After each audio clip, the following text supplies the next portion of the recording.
To talk about the cathedral's historical significance, let's bring in François Dupuigrenet, a professor of medieval and early modern Christian history at Florida State University. Professor, welcome to the program. Thank you. There was so much heartbreak seeing the cathedral burn yesterday, but now there's hope that it can be rebuilt. Why is this cathedral so iconic? Well, it is iconic for all Catholics in the world because it is probably, certainly, the biggest basilica out of St. Peter in Rome. But it is also a potent symbol for all French people because it is linked to the whole history of France, its medieval history, but also its more recent history. If we think, for example, that the liberation of Paris was celebrated in 1944 in Notre Cathedral. So this explains why it was heartbreaking yesterday to see this spectacle, as we were, all French people were waiting for a speech by our current president, President Macron. And instead of that, an hour before the speech, the fire started. Tell me about some of the relics inside the cathedral. I understand many were saved. They're all rare and irreplaceable, right?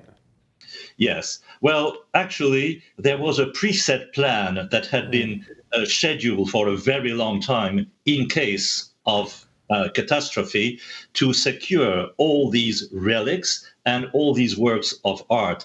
And the relics proper are essentially two, which have been saved. The crown of thorns that was bought by St. Louis in the 13th century, and the tunic of St. Louis himself, which he wore in 1239 in Notre Dame itself when he received the crown of thorns. So all this is safe.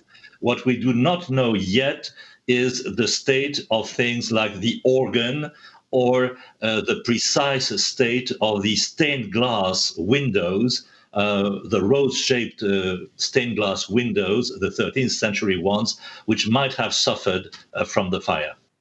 You talk about some of the structural pieces of the cathedral. I mean, we should say that this is not just a building, not just a cathedral, but it's a work of art, right? I mean, because of its Gothic architecture and the statues, the paintings, all that are there inside.